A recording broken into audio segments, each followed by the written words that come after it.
Assalamualaikum warahmatullahi wabarakatuh. Salam sejahtera bagi kita semua. Perkenalkan, saya Sari Putri Pertiwi, dosen program studi akuntansi, Fakultas Ekonomi dan Bisnis, Universitas Bina Bangsa. Bidang keahlian yang saya tekuni adalah akuntansi keuangan dan akuntansi manajemen. Pada kesempatan ini, saya akan memaparkan implementasi pembelajaran yang saya terapkan dalam rangka mendukung pelaksanaan Tridharma Perguruan Tinggi, khususnya pada aspek pendidikan dan pembelajaran. Dalam pernyataan diri dosen, unjuk kerja Tridharma Perguruan Tinggi atau PDD UKT-PT. Model pembelajaran yang saya gunakan mengacu pada pendekatan DIA atau Delivery, Interaction, dan Assessment, yaitu suatu pendekatan yang menekan kualitas penyampaian materi, interaksi aktif antara dosen dan mahasiswa, serta sistem penilaian yang terstruktur dan berorientasi pada capaian pembelajaran. Implementasi pendekatan tersebut saya terapkan pada mata kuliah Akuntansi Keuangan Menengah 1, salah satu mata kuliah inti pada program studi akuntansi jenjang sarjana atau S1. Mata kuliah ini dilaksanakan pada semester ganjil dengan bobot 3 SKS dan dilaksanakan selama 16 kali pertemuan, termasuk ujian tengah semester atau UTS dan ujian akhir semester atau UAS. Mata kuliah Akuntansi Keuangan Menengah 1 merupakan pengembangan dari mata kuliah Akuntansi Keuangan Dasar yang berfokus pada pendalaman konsep, prinsip, dan penerapan standar akuntansi keuangan dalam penyusunan laporan keuangan. Materi pembelajaran mencakup siklus akuntansi, penyusunan laporan posisi keuangan, dan laporan laba rugi komprehensif, serta pengakuan, pengukuran, pencatatan, penyajian, dan pengungkapan berbagai unsur laporan keuangan seperti kas, piutang, persediaan, aset tetap, aset tidak berwujud, liabilitas jangka pendek, dan liabilitas kontingensi. Tujuan utama mata kuliah ini adalah membekali mahasiswa dengan pemahaman konseptual dan keterampilan praktis dalam menyusun serta menganalisis laporan keuangan sesuai dengan standar akuntansi keuangan yang berlaku, sehingga mampu menghasilkan informasi keuangan yang relevan, andal, dan bermanfaat sebagai dasar pengambilan keputusan ekonomi bagi para pemangku kepentingan. Adapun capaian lulusan pada mata kuliah akuntansi keuangan menengah adalah yang pertama, mampu memahami konsep, prinsip, dan standar akuntansi keuangan yang berlaku dalam penyusunan laporan keuangan.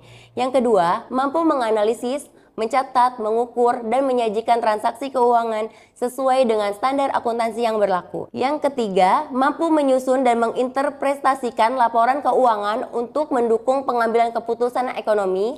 Yang keempat, menerapkan pemikiran logis, kritis, sistematis, dan inovatif dalam menyelesaikan permasalahan akuntansi keuangan. Yang kelima, mampu menunjukkan sikap profesional, bertanggung jawab, serta menjunjung tinggi etika profesi akuntan dalam praktik pembelajaran dan pekerjaan. Adapun capaian pembelajaran mata kuliah atau CPMK meliputi yang pertama, menguasai konsep penggunaan prinsip-prinsip akuntansi dalam pencatatan transaksi dan kejadian ekonomi. Yang kedua, menguasai konsep penggunaan standar akuntansi keuangan, ETAP, dan IFRS dalam pencatatan transaksi dan kejadian ekonomi. Yang ketiga, menguasai konsep penyusunan laporan keuangan termasuk laporan konsolidasi berdasarkan standar akuntansi keuangan. Yang keempat, mampu mengambil keputusan secara tepat dalam konteks penyelesaian masalah di bidang keahlian akuntansi berdasarkan hasil analisis informasi dan data. Yang kelima, mampu mengambil keputusan secara tepat dalam konteks penyelesaian masalah di bidang keahlian akuntansi berdasarkan hasil analisis informasi dan data. Selanjutnya, saya akan menyampaikan metode pembelajaran yang saya lakukan, yaitu yang pertama, tentang teknik delivery. Saya menyampaikan mata kuliah berdasarkan buku referensi. Yang pertama, buku Intermediate Accounting IFRS oleh Donald E. Kiso, Jerry J. Wigan, Terry Dewarfield.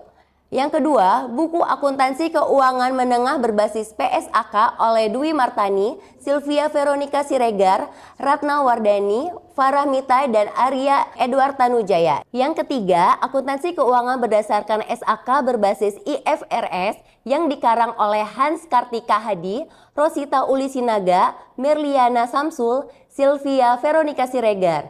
Yang keempat, Intermediate Accounting edisi ke-8 dikarang oleh Zaki Baridwan. Selain buku yang telah disebutkan tadi, kami juga merujuk pada materi pelatihan IAI atau Ikatan Akuntan Indonesia. Dalam penugasan terdiri dari case study, diberikan terjadwal sesuai rubrik RPS. Sedangkan setiap minggunya mahasiswa wajib mengumpulkan resume materi pokok bahasan dalam setiap pertemuan perkuliahan. Yang kedua, teknik interaction, yaitu bagaimana saya memberikan interaksi kepada mahasiswa dalam perkuliahan. Ada beberapa cara yang dibangun untuk berkomunikasi dengan mahasiswa.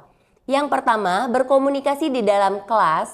Saya akan berusaha berkomunikasi dan mengajak mahasiswa untuk berpartisipasi aktif, mengutarakan pendapat, saran, ataupun pernyataan tentang materi yang dibahas sehingga membuat suasana kelas lebih aktif dan komunikatif. Cara yang kedua, membuat kelompok diskusi terkait kasus nyata dari perusahaan di Indonesia, menyampaikan hasil analisis, serta memberikan solusi atas kasus yang dibahas. Kemudian yang ketiga, ada grup WhatsApp sebagai sarana berdiskusi di luar kelas sehingga mahasiswa juga bisa memberikan saran atau pendapatnya serta pernyataan di dalam grup. Teknik yang ketiga adalah teknik assessment, yaitu bagaimana menilai mahasiswa. Di awal perkuliahan saya sudah menyampaikan kontrak perkuliahan yang sudah disampaikan bersama dengan mahasiswa. Di dalam kontrak perkuliahan, saya juga membuat cara menilai dan bobot penilaian terhadap mahasiswa dengan indikator penilaian pada mata kuliah Akuntansi Keuangan Menengah 1.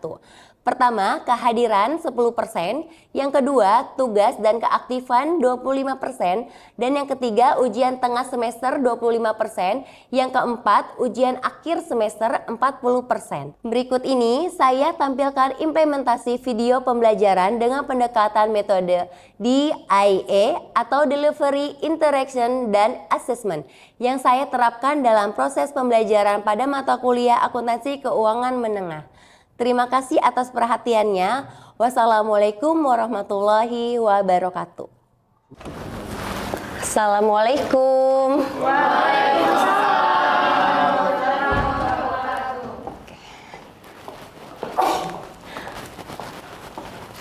Oke, selamat pagi semuanya. Baik, selamat datang di mata kuliah Akuntansi Keuangan Menengah 1.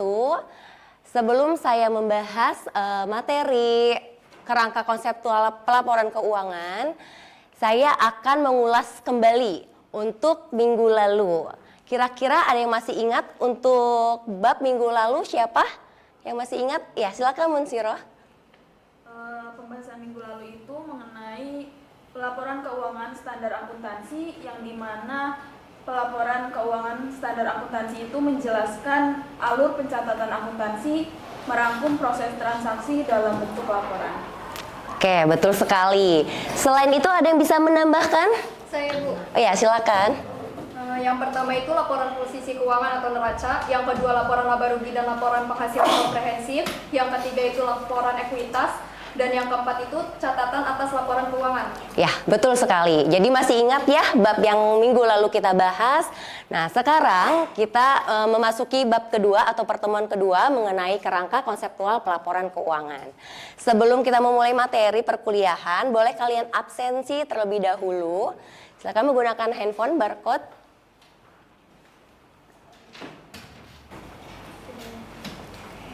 Sudah bisa? Sudah. Bisa ya? Oke, setelah absensi kita lanjutkan ya untuk materi pembahasan bab kedua ini, yaitu tadi kerangka konseptual pelaporan keuangan. Apa sih kerangka konseptual pelaporan keuangan ini? Yaitu di sini sebagai konsep yang mendasari pelaporan keuangan. Mengapa kerangka konseptual itu dibutuhkan?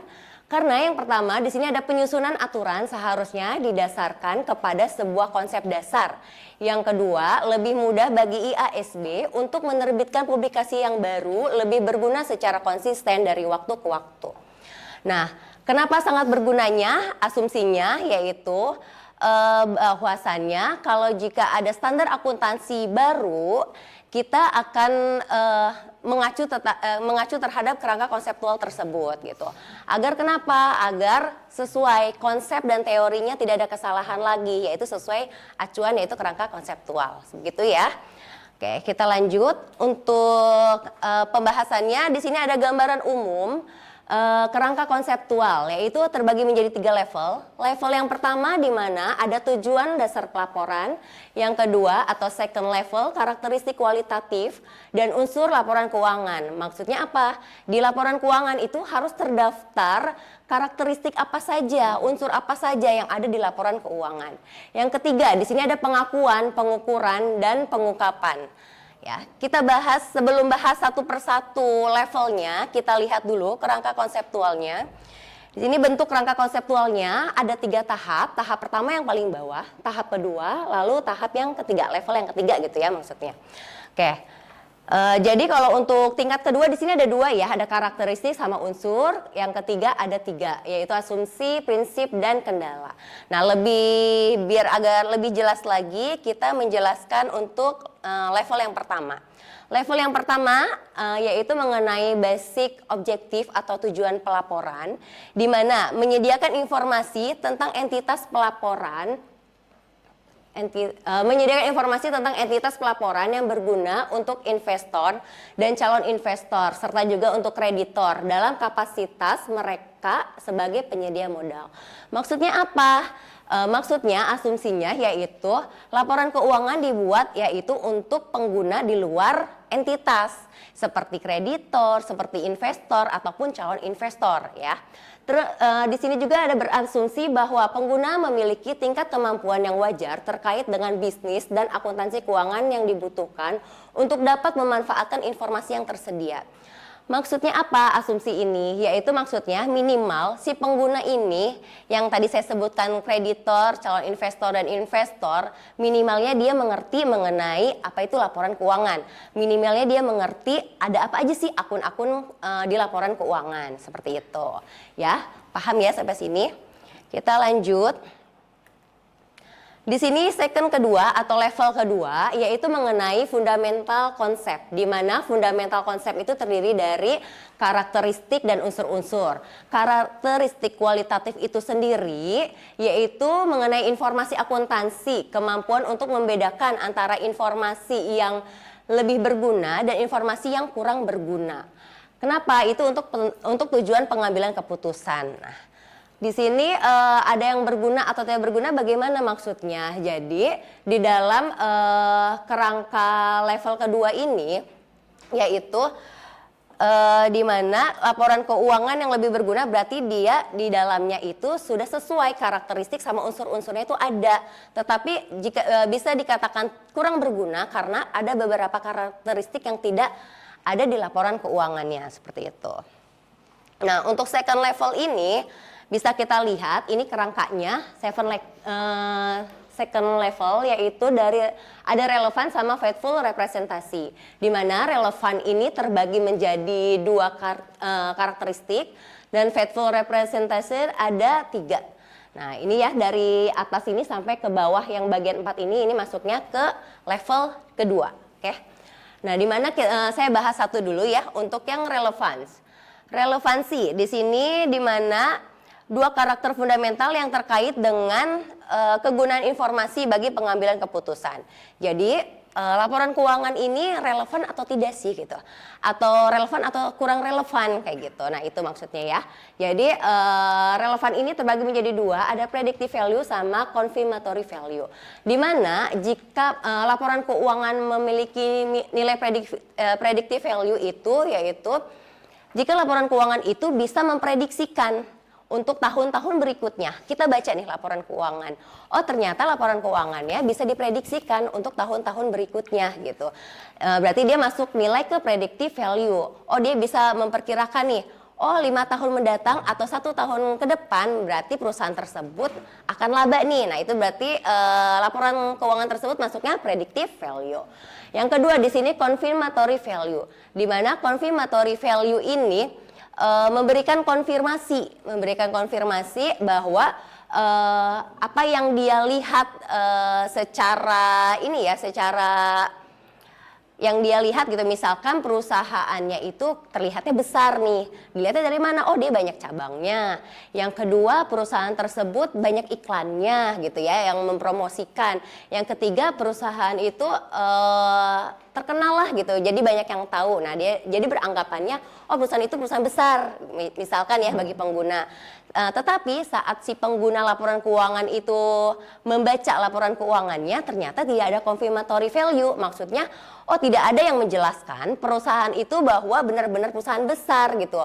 Oh dari laba penjualannya tidak dijelaskan gitu, ataupun dari tiap tahunnya juga tidak ada laba atau pendapatan yang besar gitu ya, aset yang besar. Nah itu maksudnya confirmatory. Tapi misalkan oh ternyata benar nih perusahaannya emang perusahaan besar karena asetnya banyak, laba penjualannya juga banyak gitu ya, besar mencapai target atau seperti apa. Nah itu berarti laporan keuangan tersebut memiliki confirmatory value gitu ya, atau mengkonfirmasi gitu. Lanjut di sini ada yang kedua yaitu faithful representasi ataupun representasi wajar ya. Jadi ini terdiri dari 3, ada completeness, neutrality, dan free from error. Di mana completeness ini, faithful representasi itu sendiri yaitu karakteristik ini lebih berfokus terhadap seberapa akuratnya informasi yang didapat atas laporan keuangan tersebut dalam memotret bisnis perusahaannya. Nah, faithful representasi ini dibagi menjadi 3, ada completeness atau kelengkapan, neutrality atau natural, dan free from error atau tidak ada kesalahan dalam pencatatannya. Maksudnya apa completeness? Berarti completeness ini laporan keuangannya lengkap, semua pencatatan yang mengenai bisnis yang di laporan keuangan itu dicatat di situ gitu, disampaikan di situ. Nah, kalau neutrality itu maksudnya natural. Jadi di mana laporan keuangan itu sesuai standar akuntansinya seperti itu atau prinsipnya seperti itu ya diikuti gitu. Nah, itu natural ya, berarti mengikuti apa yang aturannya ada. Free from error di sini maksudnya itu adalah tidak ada kesalahan dalam pencatatannya. Jadi sudah benar-benar tertata rapi gitu ya, sesuai dari aturan. Oke, lanjut. Nah, yang terakhir di sini ada enhancing qualities. Jadi enhancing qualities ini masih meliputi dari second level ini ya, level kedua ini yang paling bawah. Kadang kita sering membandingkan. Kenapa ya laporan perusahaan A sama laporan perusahaan B itu bagusan perusahaan A. Nah itu mungkin karena enhancing quality ini tidak ada di dalam laporan keuangannya gitu. Jadi tidak ada dimasukkan semua gitu. Oh maksudnya apa? Jadi di sini saya jelaskan untuk comparability itu tersendiri yaitu di mana laporan keuangan dapat dibandingkan dengan laporan keuangan lain. Maksudnya standarnya mengikuti, penyusunannya sama mengikuti standar akuntansi.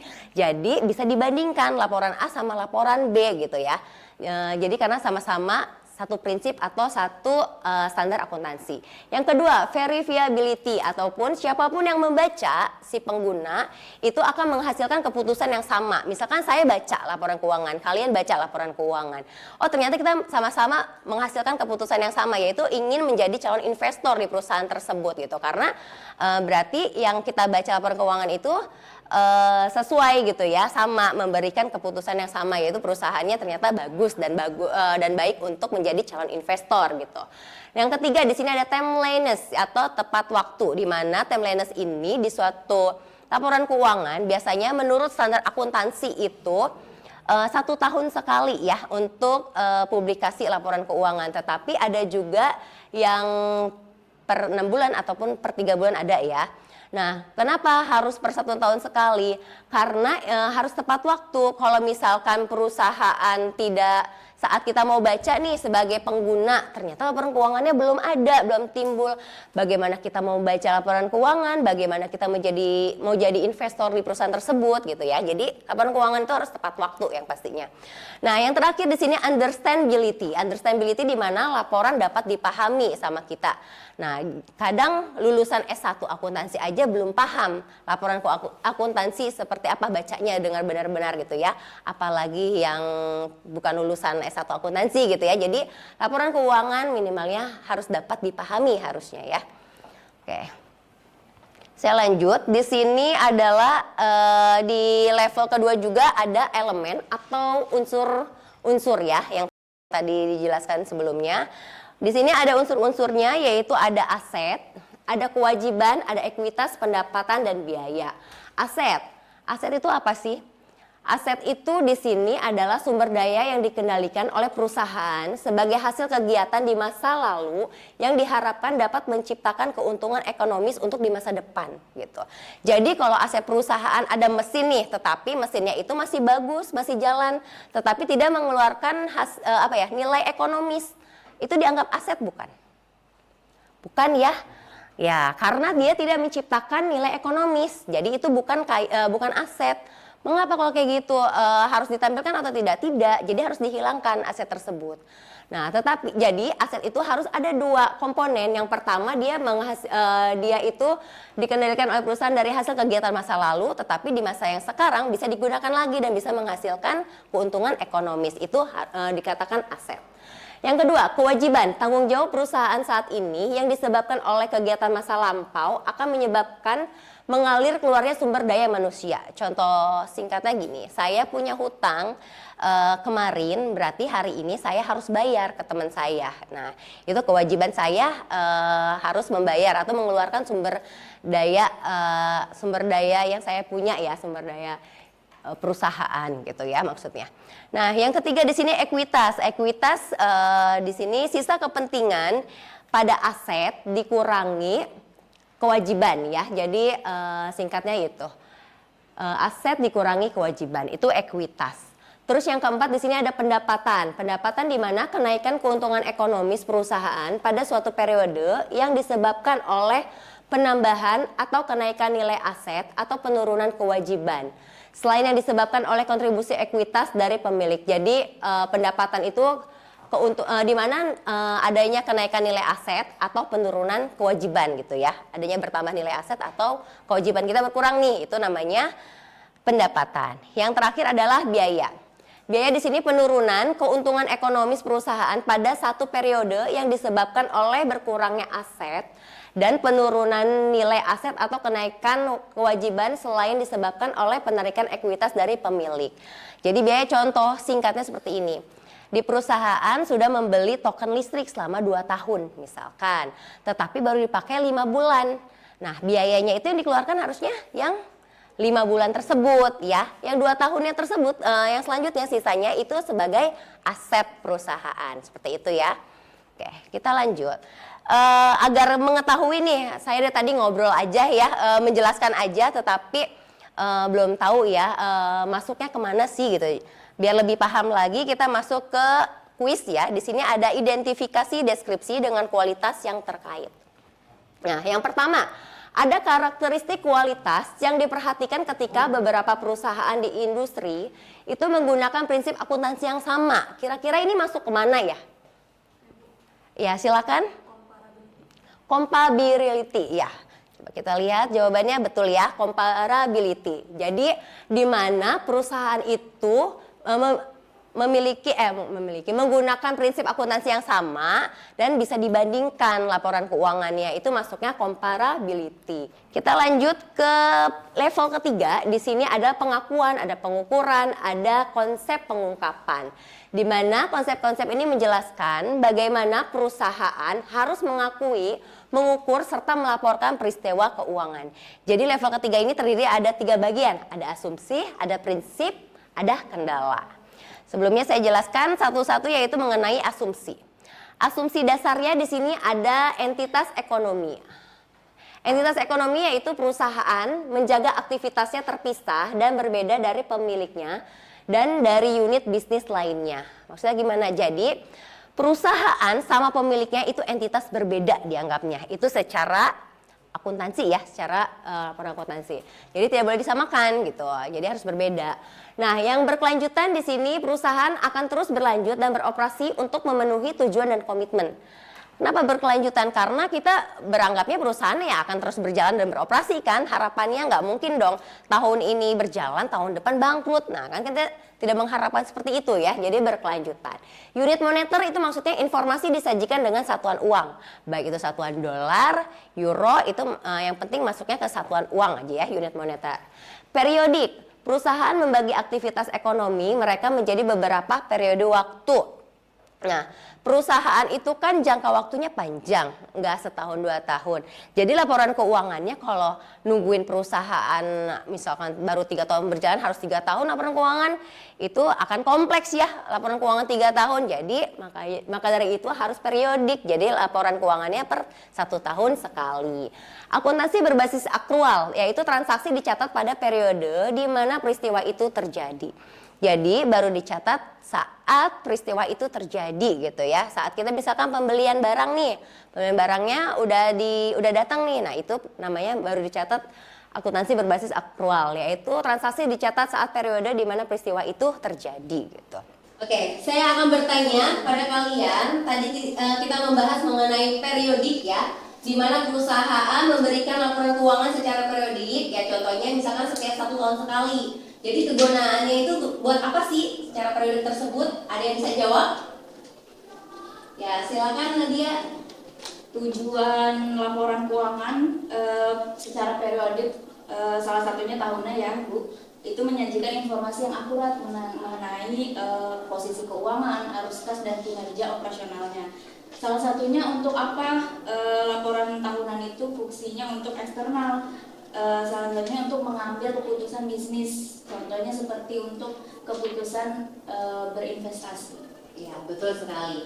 Jadi laporan keuangan secara periodik itu akan mengapa secara periodik setiap tahun sekali, secara standar akuntansinya yaitu untuk memberikan informasi kepada pengguna laporan keuangan agar bisa membaca terupdate-nya laporan keuangannya seperti apa dan untuk pengambilan keputusan bagi calon investor atau investor ataupun kreditor seperti itu.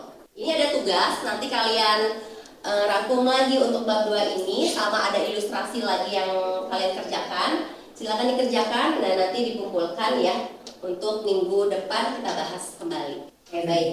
Jika sudah paham dan sudah mengerti, nanti tugasnya jangan lupa dikerjakan.